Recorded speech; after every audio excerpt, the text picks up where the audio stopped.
Hello guys, welcome to this tutorial. Today we're going to be looking at something different. We're going to be looking into the Javascript Map Function, and we're going to be looking into how it works and the application. So definitely, like I said, I'd like to first of all tell us what the map function is. It's actually an array function. It's a higher order function. And what do we mean by a higher order function? A higher order function is a function that accepts another function as a parameter.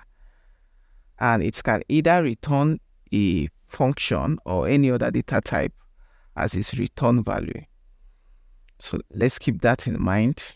So, I would like to, let me first define the function to understand before we now go into it.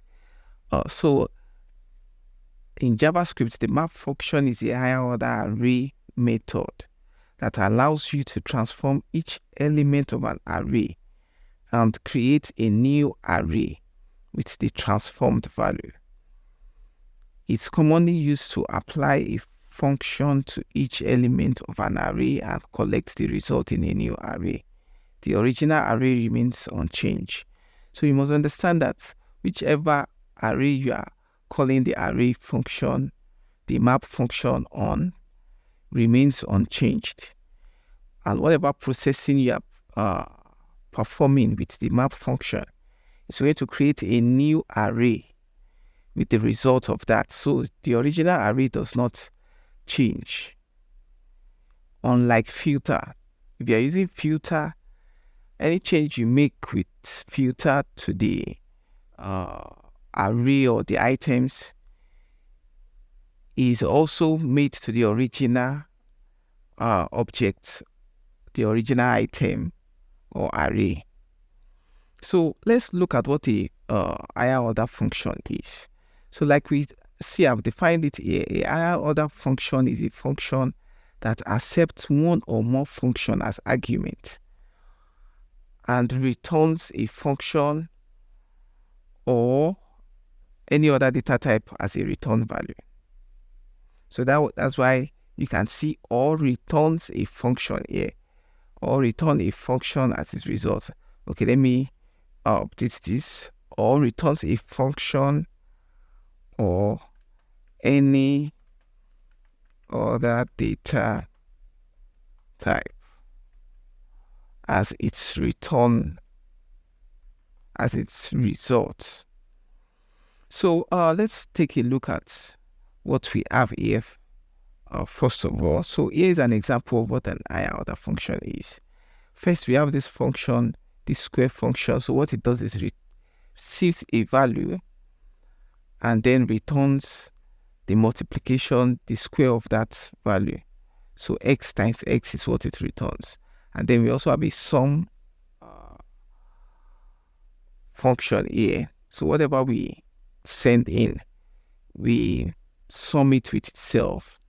So, and that's what it returns here. So we have these two functions, and then we have a combine operation function. So what this function does, it accepts a number and then an operation and returns the operation value. So let us look at this third. This third function now is a higher order function because it is receiving this operation here is a function. You can see the way we are calling it here. I'm passing the number that is passed as the first argument here into it. So this operation is actually a function, and this combined operation function is a higher order function. So you must understand that. So an example of how it works is this. We are storing the result of this combined operation into this result variable, and we are passing in 5 and sum. Remember, sum is a function. So we are passing in a function as an argument here. So what we are doing is we are calling this passing in 5 and passing in sum. So you can guess the result of what that will be. So when we pass in 5, what this function does is it will in return, call this operation function, which is sum here. So it will call sum, pass in number, which is 5 here.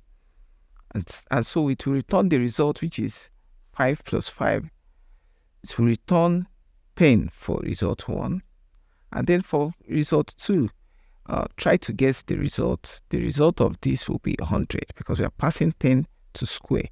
So this square is the function we are passing in, which is 10 times 10 is 100. So I'm going to run that here. Okay, for those of you who don't have nodes installed, so I'm going to just run it in a index.html file, HTML. I'm going to HTML5. So I think I need to add a script tag. Script, type JavaScript source / map.js.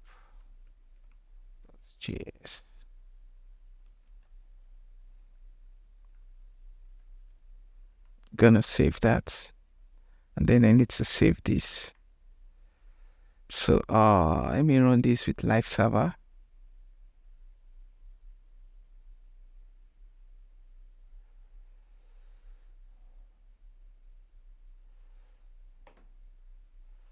I'm gonna try that again.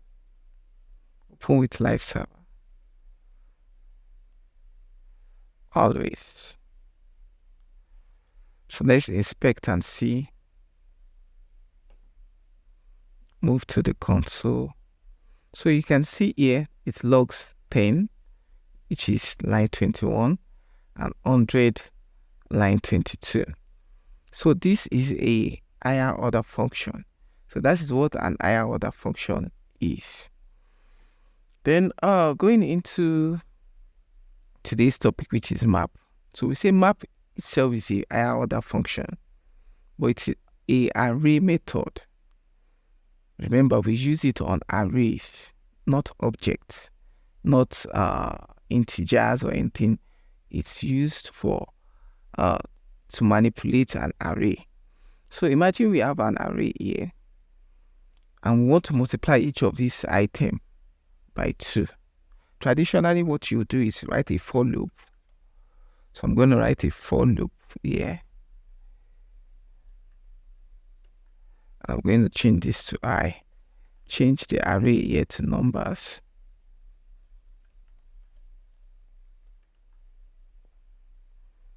And this is going to be, instead of element here, what I'm going to do is just add.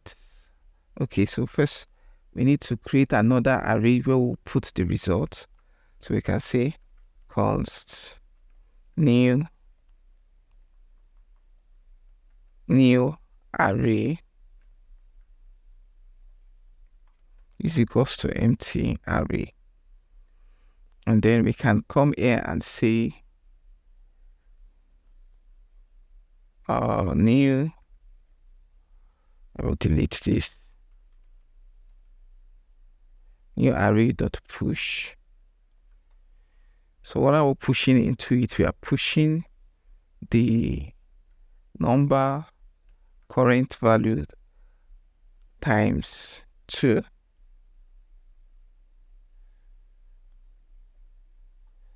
So we're going to multiply it by 2. And we're going to save that. And then we can come here, console.log the new array. So if we do that,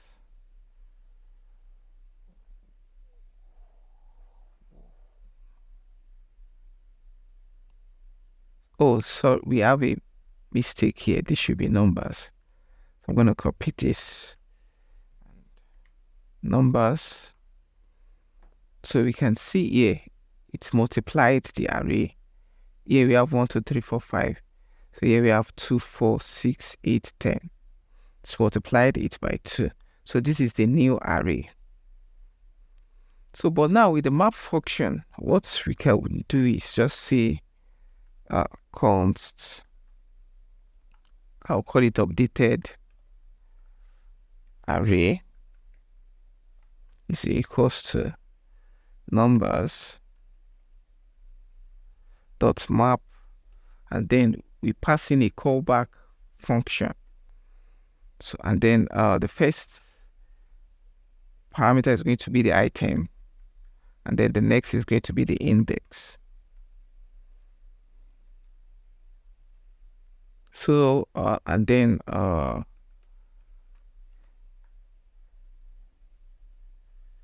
let's pass in the, so I'm gonna, it should be a comma here. So if we console log the index, we'll see it will just give us this index that we have here. But this items is the item inside of the array. So I'm just going to console log the index so that we can see console.log index and then item. So let's see. You can see index 0 contain 1, index 1 contain 2, 2 contain 3, 3 contain 4, 4 contain 5. You can see that. So back to our discussion to what we are doing. So here we'll just return, what we want to return is return item times 2. And when we do that, we can console log the updated array here. So I'm going to change this to updated array and comment out this.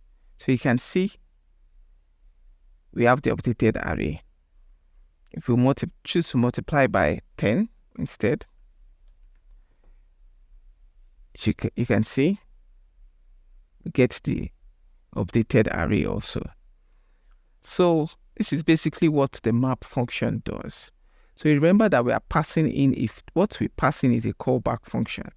So it's the same as us actually creating the function. So I can say here function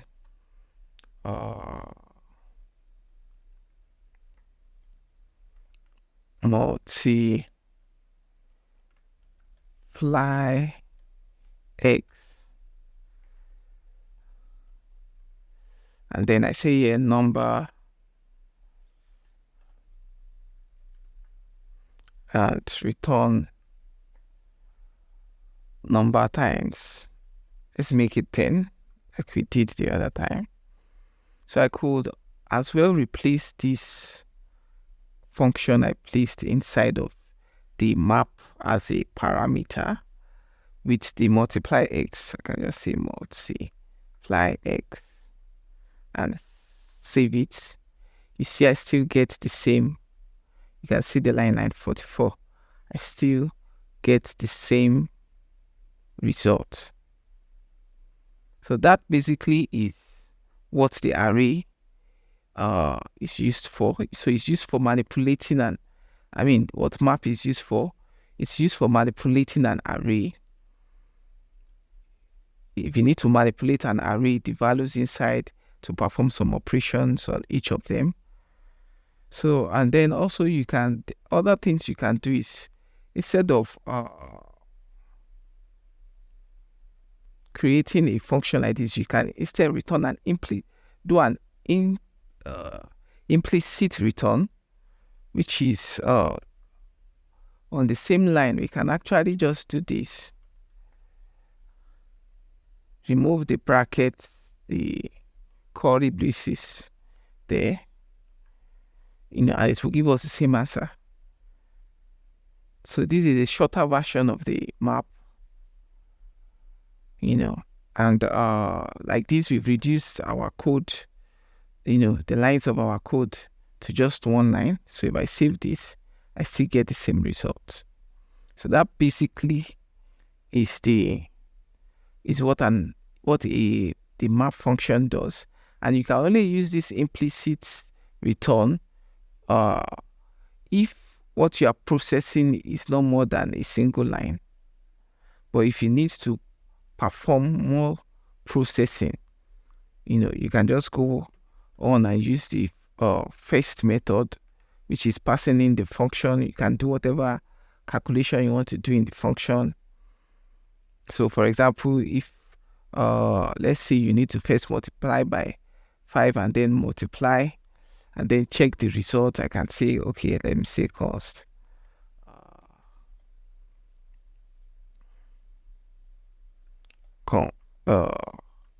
Current item, say is equals to number times 5 times 10. Can now pass in another check here. If current number is greater than 5, I want it to return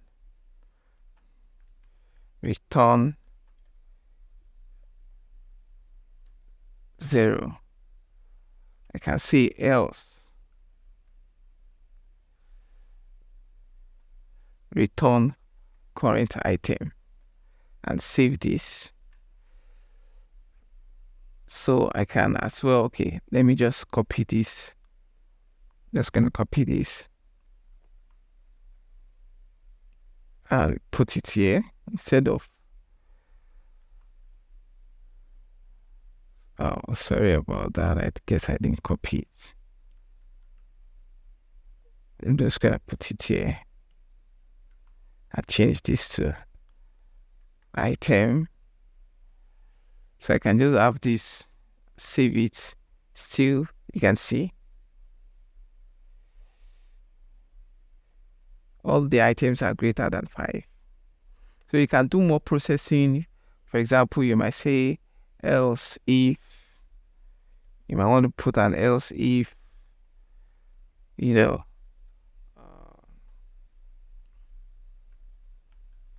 current item is less than 20. Let's return 2 instead. Return 2. Return 2. And then put an else here. Else return current item. So we can also do that. You can see.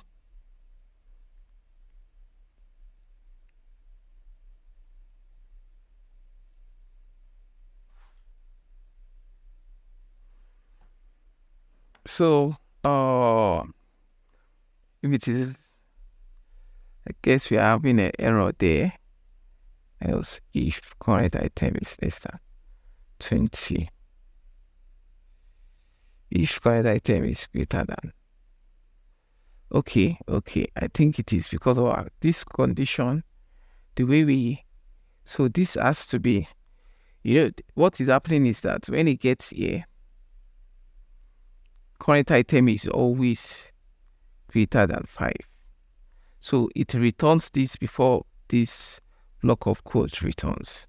So that's why you must always check your flow of your control flow. So what I'm going to do is I'm going to put in 20 first. So we have to check if it's greater than 20 first before checking if it is less than 5.